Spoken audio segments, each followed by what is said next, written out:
하나님의 말씀을 같이 보도록 하겠습니다. 하나님의 말씀은 사도행전 26장 9절부터 23절까지의 말씀입니다. 사도행전 26장 9절부터 23절까지의 말씀이요. 지난주에 우리가 본문으로 다뤘던 부분인데 이 부분에서 일부분을 읽도록 하겠습니다. 9절부터 읽습니다.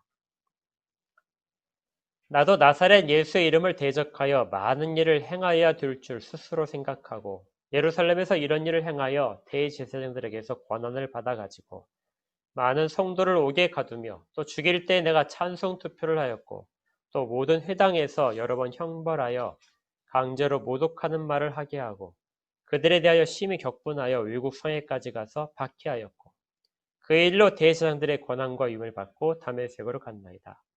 왕이여 정오가 되어 길에서 보니 하늘로부터 해보다 더 밝은 빛이 나와 내 동행들을 둘러 비추는지라. 우리가 다 땅에 엎드려짐에 내가 소리를 들으니 히브리 말로 이르되 사울아 사울아 네가 어찌하여 나를 박해하느냐. 가시채를 뒷발질하기가 네게 고생이니라. 내가 대답하되 주님 누구시니까. 주께서 이르시되 나는 네가 박해하는 예수라.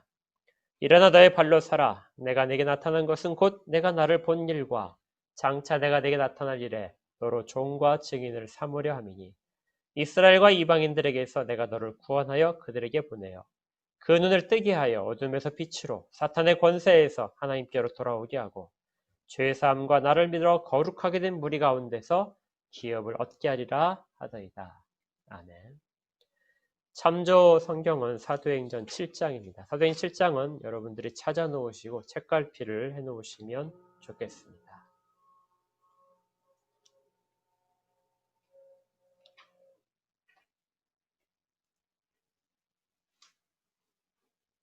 자, 우리가 지난주에 바울의 회개라는 제목으로 첫 번째 내용을 전했는데 오늘은 두 번째 내용으로 바울의 회개에 관해서 좀 더 자세하게 살펴볼 것입니다. 신자가 된다는 것은 무슨 뜻일까요? 개인적으로는 아마 교회를 출석하고 또 믿음의 고백을 하게 되는 것들을 신자가 되는 것이다 이렇게 말할 수 있을 것입니다. 또 신분적으로는 교회의 구성원이 되고 또 하나님의 자녀가 되는 하나님의 백성이 되는 것을 그렇게 신자가 되는 것으로 생각할 수도 있을 것입니다. 또 어떤 성품적인 부분에 변화가 일어나는 것도 신자가 되는 것이라고 이야기할 수도 있을 것입니다. 하지만 보다 원천적으로 근본적인 표현을 한다면 신자가 된다는 것은 새로운 인격이 되는 것을 말합니다. 신자가 되는 것은 새로운 인격이 되는 것입니다. 한 사람의 인격이라고 하는 것은 여러 요소로 구성이 됩니다. 그 사람을 특징 짓는 것들이죠. 영혼이 있고 그리고 또 거기에 있는 어떤 그 기질적인 부분도 있습니다. 또 육체도 있죠. 사람에게 있는 지적인 영역, 의지의 영역, 감성적인 영역도 인격 가운데 포함되게 됩니다. 어떤 사람의 인격적인 부분에 육체도 포함되죠. 육체가 약한 사람이 있고 강한 사람이 있고 이러한 부분도 모두 다 인격 가운데 들어가는 요소입니다. 우리가 새로운 인격이 되었다, 신자가 되었다는 것을 새로운 인격이 되었다고 말을 하는 것은 이 인격을 이루고 있는 많은 구성 요소 중에서 가장 중요한 요소가 바뀌었기 때문에 그렇게 말을 하게 됩니다. 예수를 주라고 고백하고 그 신자됨에 있어서는 우리의 영혼이 살아나는 것이죠. 또 선한 양심이 회복되는 것이고 그 양심의 기초에서 우리의 가치관과 의지의 방향이 모두 다 달라지게 됩니다. 삶의 기준 자체가 달라지게 되죠. 그래서 우리는 이러한 것들을 통해서 새로운 인격이 되었다 이렇게 말을 할 수 있는 것입니다. 그런데 하나 물어볼까요? 우리가 이렇게 예수를 믿고 새로운 인격이 되었다는 걸 여러분들이 인정을 하고 계십니까? 보통의 경우에 우리가 대부분은 인정하지 못하는 경우가 많이 있습니다. 스스로 새 인격이 되었다는 것을 인식하지 못하는 것도 있고요. 또 다른 사람의 이러한 질문들에 대해서 우리가 답을 하기가 매우 곤란해질 때 우리가 새 인격이 되었다는 것을 의심하게 됩니다. 어떤 부분이 있냐면요. 어떤 사람은 우리에게 이렇게 말을 한다고 봅시다. 당신 예수 믿는 사람 맞아? 예수를 믿는데 왜 그렇게밖에 못해?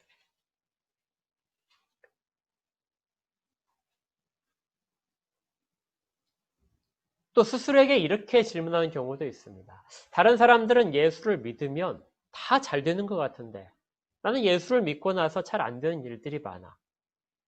그렇다면 나는 예수 안에 있는 자가 맞는가? 만약 내가 정말로 변한 자라면은 이 모든 것들이 다 이루어져야 되는데 그렇지 않는. 그래서 새 인격을 내가 가지게 되었다 하는 부분에 있어서 스스로도 인정하지 못하는 것들이 꽤 많이 있게 됩니다. 그러면 우리가 구원받았다는 것에 대한 회의감을 가질 수도 있겠죠. 왜 이런 일이 발생할까요? 어떤 경우에는 새 인격을 가진 것처럼 그렇게 하다가도 어떤 경우는 왜 새 인격이 없는 것처럼 그렇게 우리가 스스로도 반응하게 될까요? 이런 현상의 근본적인 이유는 아직 변하지 않는 부분이 요소가 있기 때문입니다. 성경에서 분명히 새로운 피조물이라 이야기하고 또 새 사람이라고 이야기하지만 우리가 새 인격을 가졌다고 이야기하는 부분 중에 많은 부분들은 아직까지 다 변하지 않고 남아 있습니다. 우리의 부패한 본성들은 여전히 우리 가운데 있죠. 육체도 변하지 않았습니다. 어떤 분이 그러시더라고요.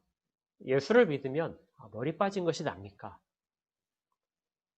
그렇지 않죠. 키가 작은 것이 더 커지지도 않습니다. 이런 부분들은 새 인격을 가졌다고 해서 바뀌는 부분이 아니죠. 성격도 그렇습니다. 성격의 많은 부분들은 예수를 믿고 새 인격을 가졌다고 해서 달라지지는 않습니다. 성격이 급한 사람이 예수를 믿게 됐다고 해서 성격이 느긋해지고 그런 경우는 거의 찾아볼 수 없습니다. 만약에 어떤 사람이 예수를 믿고 정말 갑자기 천재가 되어서 공부를 잘하게 되고 명문대에 합격을 했다. 이럴 확률과 그 사람이 예수를 믿고 갑자기 바보가 되어서 모든 것들을 잊어버렸다는 확률은 거의 같을 것입니다. 그만큼 예수를 믿어도 변하지 않는 부분이 있다는 것이죠. 주님은 그 부분을 사용하시게 됩니다. 그래서 모든 사람이 다 같은 모습이 아니고 다른 모습으로 주 안에 포함되게 되는 것이죠. 이처럼 우리 가운데 여전히 변하지 않고 남아있는 부분 때문에 우리 스스로도 그 부분이 워낙 크게 보여서 우리가 새 인격을 가지지 못했다 이렇게 말을 하게 되는 경우가 생기게 됩니다. 또 성경에서 아무리 반복적으로 이야기하더라도 우리 스스로 거기에 대한 인식이 없기 때문이죠. 너는 새로운 피조물이야. 너는 새롭게 되었어. 예수 그리스도 안에 있어. 예수 그리스도와 연합된 자 이렇게 말을 하지만 우리 스스로가 그거에 대한 지식과 인식들을 가지지 못하기 때문에 우리는 예수와 떨어져 있는 것처럼 생각하기 때문에 그래서 새 인격에 대한 확신을 가지지 못하는 것입니다. 어쩌면 이것이 우리가 가진 신앙에 있어서의 개인적인 세속화일 수도 있습니다. 우리는 교회가 세속화됐다 이렇게 말을 하기도 하고 또 기독교 전체가 세속화되었다 말을 하기도 하지만 우리 개인의 신앙도 우리가 모르는 사이에 사실은 세속화되어 있는 부분이 있습니다. 다른 사람이 보는 시각으로 조금 더 성격이 좋아지는 것으로 우리의 사업이 잘 되는 것으로 우리의 신앙을 판단하려는 것도 우리의 신앙의 세속화에 관련된 부분입니다. 완전히 떨어져서 존재할 수는 없지만 그것이 우리의 신앙을 판단하는 기준, 새 인격을 가졌다는 것에 대한 판단 기준은 될 수 없는 것이죠. 그런데 성경에 보게 되면 이러한 새 인격을 가졌다는 그러한 부분에 대한 정말 이 사람은 이렇게 정말 새 인격을 가졌구나 하는 그러한 예를 보게 됩니다. 그러한 사람이 바로 우리가 오늘 본문에서 보는 바울입니다. 바울은 지금 유대인과 그리고 아그리빠 왕과 총독 베스도 앞에 서 있습니다. 그리고 이방인들 앞에 서 있죠. 그가 지금 이야기한 부분은 내가 과거에 이러한 인물이었다 하는 것입니다. 만약에 바울의 지금 현재의 모습을 보는 사람이, 현재의 모습만 알고 있는 사람이 바울이 이렇게 이야기하는 것을 처음 들었다면 아마 상상하지 못했을 것입니다. 어떻게 지금 기독교를 대표해서 재판을 받고 핍박을 받는 자리에 있는 사람이 어떻게 이전에는 기독교를 핍박하던 자의 자리에 서 있던 사람인가? 어떻게 이렇게 바뀔 수 있는가? 이전의 모습을 알고 있던 사람들은 더 믿을 수 없었을 것입니다. 왜 무엇이 바울을 이렇게 변하게 했을까? 어쩌면 바울도 스스로에게 그런 질문을 계속 했을지도 모릅니다. 왜 나는 이렇게 바뀌어야 했을까? 우리는 지금 앞에 2주 동안에 이 질문에 대한 것들을 답을 했었습니다. 바울을 변하게 한 건 무엇보다 부활하신 주님 가운데 그가 새 생명을 얻었기 때문이죠. 그의 영혼이 다시 살아나자 죄에 관한 일들을 깨닫게 됐습니다. 무엇보다도 그를 살리신 분은 주님이시죠.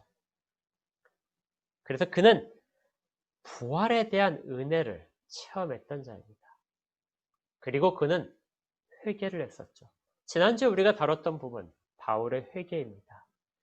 어떤 육신적인 슬픔의 표현이 아니라 철저한 그의 이전에 있던 과거에 대한 돌이킴, 그리고 하나님께로 돌아와서 주를 믿게 된 자로 사는 것. 이것이 바울이 한 회개였습니다. 이런 것들이 바울을 완전히 새 인격의 사람으로 이끌어갔던 것이죠. 오늘은 이제 그 뒤에 있는 부분, 바울의 새 인격에 관한 부분을 세 번째를 다룰 것입니다. 먼저 이런 질문을 먼저 하나 드리고 설교를 진행하려고 하는데요. 혹시 여러분들은 성경을 읽으면서 이런 생각을 해보신 적은 없습니까? 왜 하나님이 바울에게 조금 더 일찍 나타나시지 않았을까? 스데반을 죽이는 자리에, 그 자리에 있기 전에 하나님이 바울을 만나셨다면, 주님이 바울을 만나셨다면 바울은 적어도 스데반을 죽이는 일에 찬성하진 않았을 텐데, 또 수많은 그리스도인들을 핍박하고 가두고 그의 신앙을 변절시키기 위해서 했던 모든 일들을 하기 전에 주님이 바울을 만나셨다면, 그러면 훨씬 더 바울은 주 앞에서 일찍부터 잘 쓰이지 않았을까? 우리도 그런 혹시 질문을 하지 않습니까? 내가 이전에 조금 더 주님을 일찍 만났다라면, 교회를 일찍 다닌 것이 아니라 주님을 조금 더 내가 일찍 만나고 그 은혜를 조금 더 일찍 체험했다라면 나의 인생이 지금 완전히 달라졌을 텐데 왜 주님은 왜 꼭 그때에서만 나를 찾아오셨을까? 왜 바울을 왜 다메섹으로 가는 길에서 그때 찾아오셨을까? 이런 질문은 사실 성경에 아주 넓게 퍼져 있는 질문입니다. 왜 하나님은 아브라함을 99세나 돼서야 찾아가셨을까요?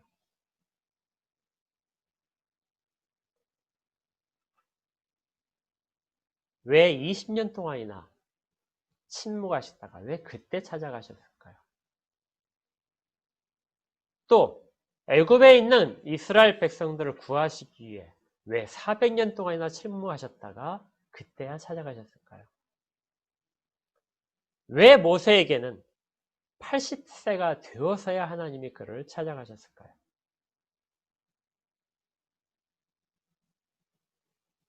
왜 주님은 이렇게 우리 가운데 우리가 원하지 않은 시간에, 우리가 가장 적합한 시간이라고 생각되지 않는 시간에 찾아가시고 계실까요? 이 질문에 대한 답은 우리가 궁극적으로 다 내릴 수는 없을 것입니다. 그렇지만 성경에서 우리에게 보여주는 그러한 범위 안에서 우리가 이 부분들을 다루면서 해답을 얻고자 합니다. 먼저 아주 기본적인 것인데요. 이 일들은 그 때가 없었더라면 여전히 그 가운데 있을 것이라는 것을 먼저 깨닫게 해줍니다. 주님이 그때 우리를 찾아오시지 않았더라면, 그리고 그 이후로도 찾아오시지 않았더라면 우리는 여전히 이전에 우리가 생각했던 주님을 모르고 하나님을 모르는 그러한 상황 속에서 여전히 살고 있었을 것이라는 것이죠. 이것이 우리의 모습이었을 것입니다.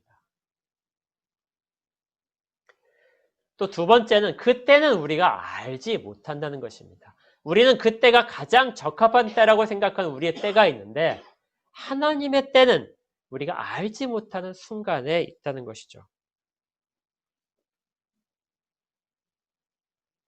그래서 우리의 판단대로 우리가 주님이 이때 오셨으면 제일 좋았을걸. 내가 가장 힘들었을 때 오셨으면 제일 좋았을걸. 이런 부분들이 우리의 판단이고 하나님의 때가 아닐 수 있다는 것입니다. 우리가 성경에서 오늘 여러분들 주보에 나갔는데요.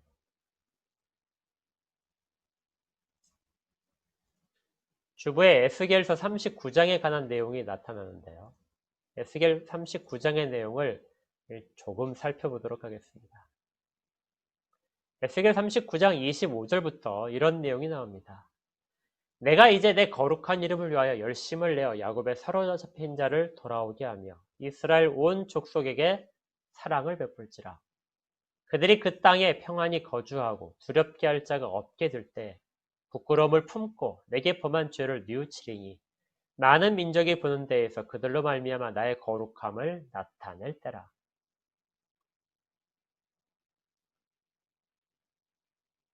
하나님이 우리 가운데 행하셨던 우리를 찾아오셨던 부분들은 하나님의 거룩함을 나타낼 때였다는 것입니다. 그런데 그것이 언젠가는 몰랐죠.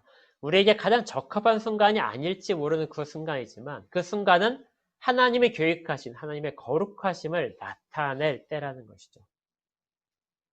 하나님이 찾아오시지 않았더라면 이스라엘 백성들은 사로잡힌 자 가운데서 여전히 있어야 됐을 것입니다. 그런데 하나님의 열심으로 이스라엘이 돌아오게 되고 또 하나님이 사랑을 베푸셔서 그들이 평안히 거주하게 된다는 것이죠. 그런데 묘하죠. 우리가 보통 우리의 어려운 순간 가운데서 하나님께 회개하고 돌아온다고 생각하지만 하나님께서 하시는 말씀은 다릅니다. 내가 그들을 평안히 거주하게 하고 두렵게 할 자가 없게 되도록 만들 텐데 그때 되어서야 비로소 너희들이 부끄러움을 품고 내게 범한 죄를 뉘우치게 될 것이다. 우리는 환란이 찾아오면 회개할 것이라고 생각하는데요. 주님은 먼저 회복시키시고 그리고 회복 가운데서 부끄러움을 깨닫게 하셔서 이전의 모습이 어떠했는가를 부끄러움을 깨닫게 하셔서 죄를 뉘우치도록 하신다고 말씀합니다. 그리고 그때가 비로소 나의 거룩함을 나타낼 때라는 것이죠.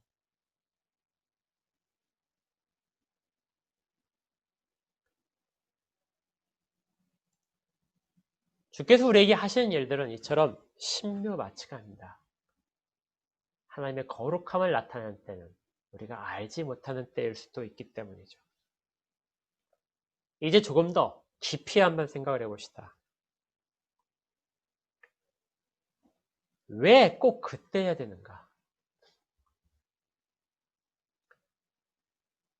하나님의 행하심은 우리 개인과의 관계도 있지만 개인을 떠나서 모든 자의 하나님이심을 나타내실 때에도 관계가 있습니다.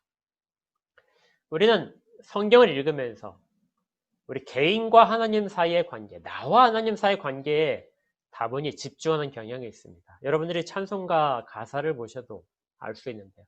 찬송가의 거의 대부분은 다 우리 개인 입장에서 나와 하나님 사이의 관계, 나와 주님 사이의 관계, 고백과 사랑의 교류, 이러한 부분에 거의 모든 가사들의 내용이 있습니다. 그래서 내가 바르게 서면 하나님이 해결해 주시고, 내가 하나님께서 원하시는 것과 떨어지게 되면 고난이 찾아와서 돌이키게 하신다. 그것이 중요한 내용이긴 하지만 그 모든 것으로 우리의 신앙이 채워지지는 않습니다. 하나님이 작정하시고 시행하시는 때는 우리 개인과 떠나 있는 때가 사실은 많이 있기 때문이죠. 하나님이 일하시는, 하나님의 거룩하심을 나타낼 때는 우리와도 관계가 있지만 우리 주변에 있는 다른 사람과도 관계가 있습니다. 내가 생각하기에 가장 좋은 때, 가장 적합한 때는 실제로는 다른 사람에게 가장 좋지 않은 때일 수도 있습니다. 하나님은 모든 자의 하나님이시기 때문에 그 모든 것들에 대해서 최고의 순간에, 그리고 하나님의 거룩하심을 나타낼 순간에 하나님은 계획하신 일들을 하십니다. 우리는 다른 사람과 떨어져 있지 않습니다. 신앙에 있어서도 마찬가지고요. 우리는 하나님과 직접적으로 연결되어 있지만 또 하나님 안에서, 주님 안에서 다른 자들과 연합되어 있습니다. 그래서 하나님의 때는 이 모든 연결된 순간에서의 하나님의 뜻이, 거룩함이 나타나는 때라는 것이죠. 이렇게 볼 때 앞에서 우리가 인격의 문제를 다뤘는데요. 우리의 인격이 형성되는 데 있어서 주님 우리를 회복시키시고 우리의 어떤 의지적인 부분이 동원되기도 하지만 한 가지 남아있는 부분, 회개와 관련돼서 남아있는 부분은 하나님이 우리를 공동체 속에서 회개의 모습으로 만들어 가신다는 것입니다. 우리의 인격이 새 인격에 걸맞도록 변화되는 것은 주님이 시작하시고 그 모든 과정은 관계 속에서 진행되게 됩니다.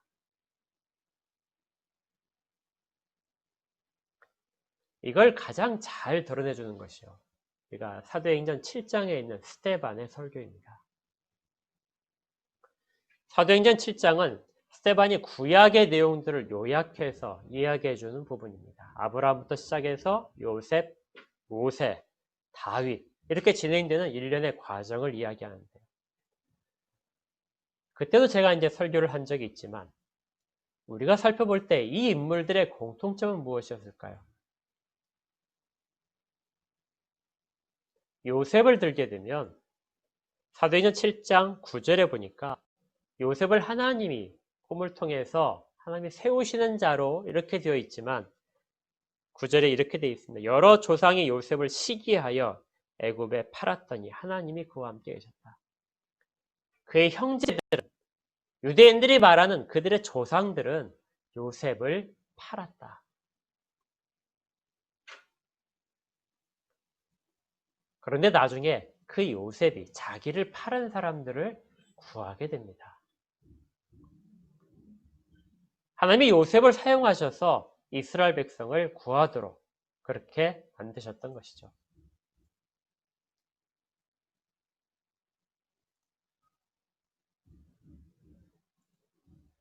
창세기 45장 7절에서 8절에 이런 구절이 있습니다. 하나님이 큰 구원으로 당신들의 생명을 보존하고 당신들의 후손을 세상에 두시려고 나를 당신들보다 먼저 보내셨나니 그런즉 나를 이리로 보낸 이는 당신들이 아니요 하나님이시라.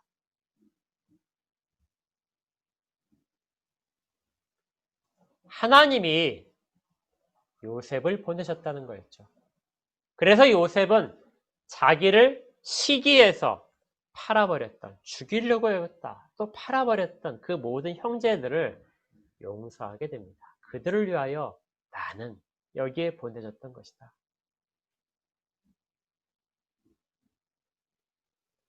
모세의 경우는 어떤가요? 모세가 이스라엘 백성들을 구하려고 하자 이스라엘 백성들이 모세를 거부했었습니다. 누가 너를 우리의 판단자고 재판장으로 우리에 세웠느냐? 네가 우리를 왜 좌지우지하려고 하느냐? 그래서 모세가 그들로부터 쫓겨나서 광야로 갔던 것이죠. 그런데 하나님은 그 모세를 버렸던 이스라엘 백성들 가운데로 다시 가라고 말씀하십니다. 그리고 그 속에서 모세는 그들을 위하여 모든 모욕을 참아내게 되죠.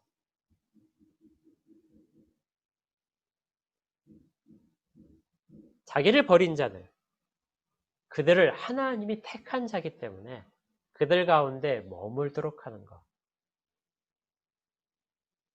이것이 새 인격을 가진 자들의 특징입니다. 그래서 회개란 단순히 우리의 어떤 감정적인 후회도 아니고 우리가 주 앞에서 잘못했던 건 시인, 거기에 그치지 않고 또 주 앞으로 돌아가는 것도 아니고 예수 그리스도를 믿는 것인데 그 믿음의 궁극적인 부분은 하나님이 용서한 자들을 용서하는 것입니다.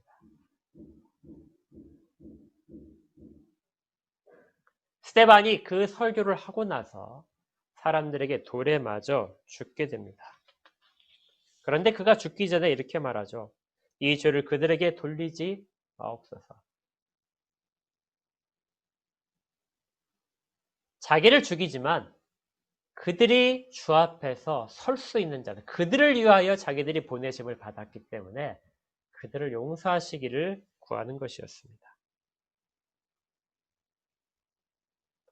이처럼 회개라고 하는 것은 주께서 우리를 근본적으로 부활시키셔서 영혼의 부활을 가지고 주를 바라보게 하시고 또 우리 마음 가운데 감동을 주셔서 회개하는 것이기도 하지만 궁극적으로는 누군가를 용서하도록 하는 부분이기도 합니다.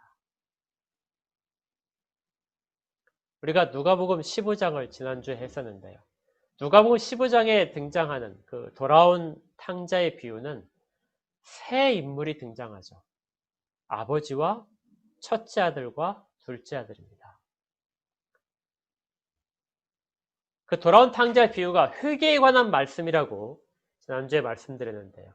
그 회개의 순간에 회개에 참여하지 못한 자가 누구였다고 했죠? 첫째 아들만 참여하지 못합니다.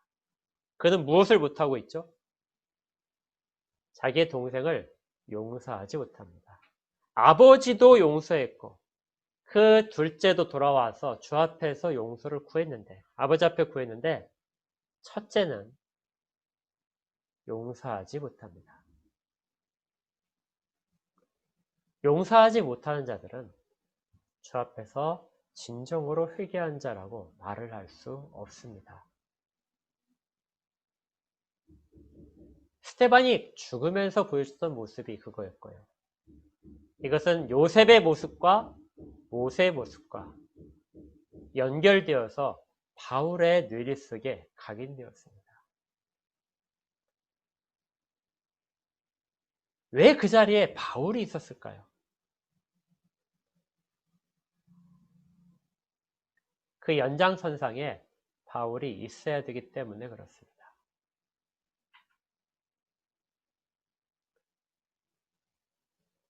바울을 사도로 부르신 분은 우리 주님이시지만 바울을 사도로서 사역하도록 성장시킨 것은 교회였습니다. 바울이 스데반을 죽이는 자리에 있었고 많은 그리스도인을 핍박을 하는데 거기에 대한 피해자가 교회에 없었을까요? 잡혀서 고문받는 사람이 교회에 있었을 것이고 또 자기의 가족과 친척들, 친구가 고문당하고 죽임을 당한 자들이 있었습니다. 그런데 교회는 바울을 받아들였던 것이죠. 바울이 회개할 수 있었던 중요한 부분은 교회가 그를 받아들이고 그를 품었기 때문에 그렇습니다.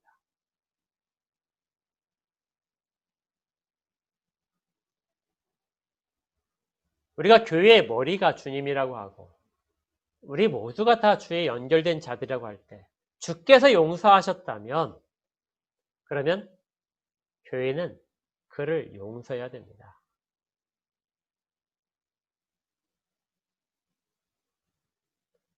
교회가 매우 큰 권한을 가지고 있지만 그 권한 가운데는 용서해야 되는 그런 의무사항도 있는 것이죠.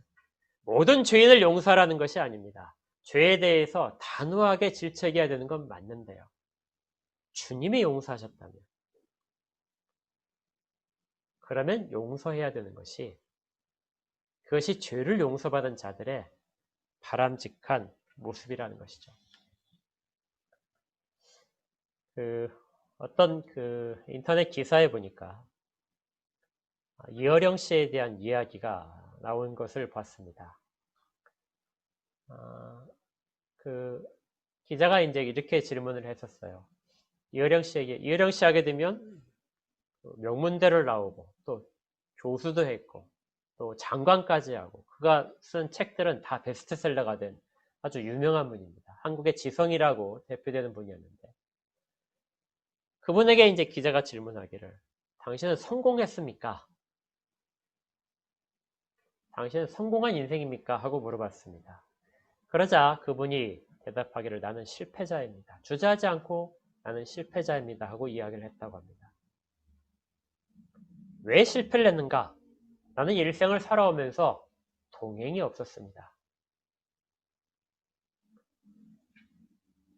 나는 열심히 노력했고 재능이 있고 그래서 그걸 다 사용해서 높은 자리까지 올라오고 사람들의 존경을 받았는데 그런데 돌아보니까 나는 동행이 있었던 적이 한 번도 없습니다. 가족도 있고 나와 같이 일을 했던 동료들도 있었는데 동행은 없었습니다. 그래서 그는 실패한 인생이다 하고 스스로에게 이야기를 했습니다. 그걸 읽으면서 제가 생각했던 것은요. 그는 정말 실패자가 맞구나. 왜 그렇게 생각을 하냐면요. 그는 실제로 혼자 있지 않았기 때문에 그렇습니다. 그가 그 자리에 설 수 있을까지 얼마나 많은 사람들이 그를 도왔을까요? 그가 책을 쓰는 동안 그의 가족들은 얼마나 그에게 편안함을 주었을까요?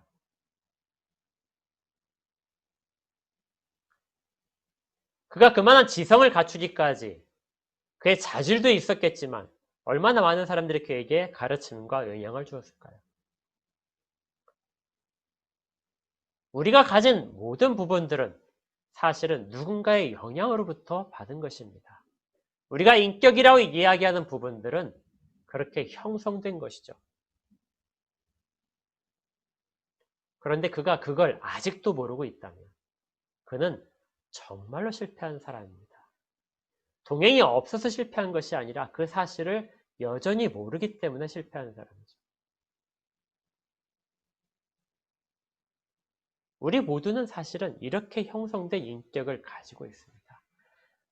우리 개인의 자질이나 노력으로 무엇을 얻는 것이 아니라 누군가가 그 부분들을 우리에게 제공을 했기 때문에 우리가 현재 인격과 현재 위치에 서 있는 것이죠. 그래서 어느 누구도 스스로를 자랑하는 것이 사실은 부끄러운 일입니다. 일반적인 세상의 이치가 그렇다면 우리가 주 안에서 다시 태어남으로 갖게 된 새로운 인격은 어떨까요? 우리는 궁극적으로 주의 은혜로서 살아났습니다. 은혜를 잊고 나서는 우리는 여전히 실패한 인생이라는 생각에서 벗어날 수가 없습니다. 주의 은혜를 깨달을 때만 우리는 실패자로부터 벗어나게 되죠.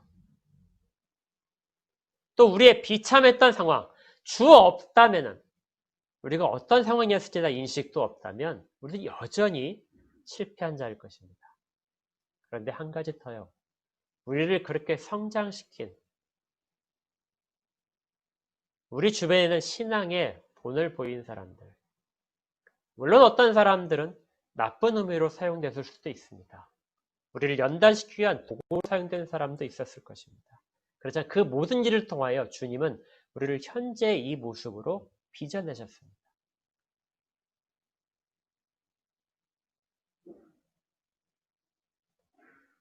먼저 회개한 자가 이 일을 했기 때문에 바울이 있었을 거예요. 먼저 이 사실을 깨달은 요셉이 자기 형제들을 용서했기에 그래서 이스라엘이 존재했고요. 먼저 이걸 깨달은 모세가 자기에게 반역하고 하나님을 거절하는 자들을 주 앞에서 용기를 가지고 간구했기에 이스라엘 백성이 광야에서 멸절하지 않았던 것입니다. 교회가 그렇게 진행됩니다. 교회는 어떤 사교적인 집단도 아니고요.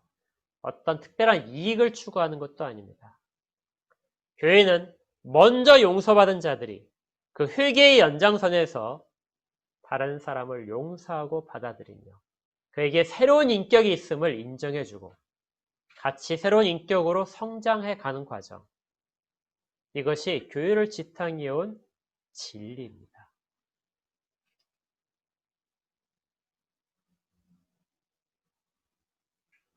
이 일들이 이루어지지 않는다면 교회는 교회로서의 모습을 가지고 있지 못한 것이죠. 그리고 그는 진정으로 예수 그리스도를 믿는다고 말할 수 없을 것입니다.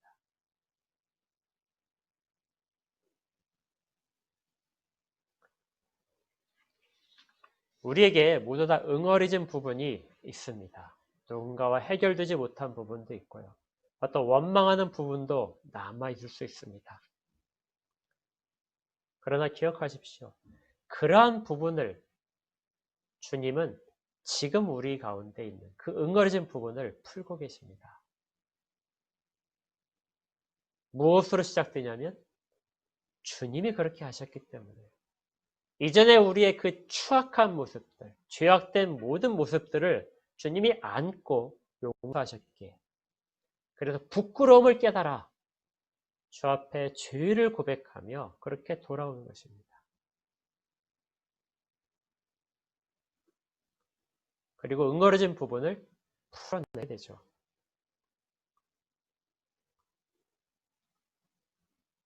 이런 한 사람의 돌아옴은 누군가의 기다림과 눈물 속에서 이루어집니다.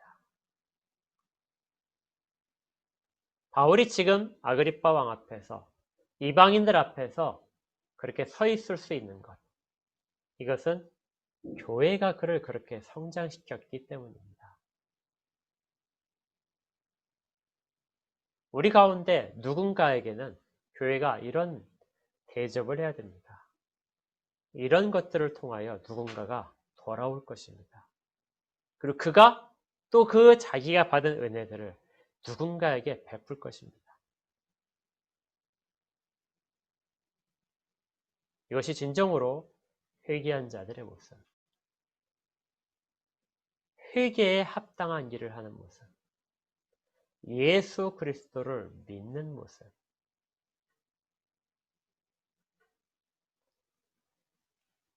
바울이 당시에는 알지 못했지만 시간이 지나서 이 일들을 알았습니다. 스데반을 죽이는 자리에서는 그는 몰랐지만 나중에 그가 스데반의 자리에 서 있을 때 그는 그 일들이 어떻게 이루어지는지를 알았습니다. 신앙의 길은 어리석게도 항상 이렇게 뒤에 가서야 우리가 그런 상황에 되어서야 깨닫는 경우가 많이 있습니다. 그 이전에 깨달으면 얼마나 좋을까요? 주께서는 바울을 그가 어미 태중에 있을 때부터 기억하시고 택하셨는데 그리고 가장 거룩한 때에 바울을 부르셨습니다. 우리가 주의 일하심에 대해서 다 알진 못하고 또 주의 그 일하시는 그 신묘막측한 일들에 대해서 깨닫지는 못하지만 주님은 언제나 주님의 거룩함을 드러내실 때 그리고 모든 자들 가운데 가장 적합한 때 교회가 바울을 감당할 수 있을 만큼 신앙이 성숙했을 때 그때 바울을 부르셨던 것처럼 우리도 부르셨습니다. 누군가 우리를 그렇게 품어줬기에 우리가 여기에 있는 것이죠. 이걸 앞으로 다른 사람에게 해야 됩니다. 그리고 끝없는 우리의 관계 속에서 서로가 서로를 격려하고 같이 가야 됩니다. 이 일이 우리 한특교회 가운데 있기를 축복합니다. 그리고 또 여러분들 각자의 가정 가운데, 삶 가운데 어디에 있든지 간에 일들이 여러분들을 통하여, 여러분들의 주변과의 관계를 통하여 일어나기를 바랍니다. 그러면 그리스도가 드러나게 됩니다. 함께 기도하겠습니다. 하나님, 하나님의 크신 가운데 저희를 이끄시고 이루어가시는 과정이 있음을 깨닫게 됩니다. 저희들이 판단할 때에는 최고의 순간이 아닐지 모르지만 하나님이 저희를 통하여 하나님의 거룩하심을 나타내기에는 가장 좋은 때 저희를 부르시고 계심을 깨닫습니다. 또 저희의 새롭게 창조된 인격들이 성장해 가는데 홀로 두시지 않고 교회 가운데 주셔서 돕는 자들의 손길을 통하여 다듬어지고 자라고 있음을 깨달아 감사를 드립니다. 서로가 서로에게 이렇게 도움이 되도록 하시고 주의 손에 붙잡힌 바가 되도록 도와주시옵소서. 그래서 주 앞에 정말 회개에 합당한 일들을 하는 자들로 우리 다 이끌어 주시기를 원합니다. 그렇게 모여서 각자의 개인이 신앙이 더 확고해지고 또 교회가 든든해지고 또 그리스도인을 모든 모임들이 더 정말 깨끗해지는 그러한 것들을 소망합니다. 주께서 도와주시옵소서. 예수 그리스도 이름으로 기도합니다.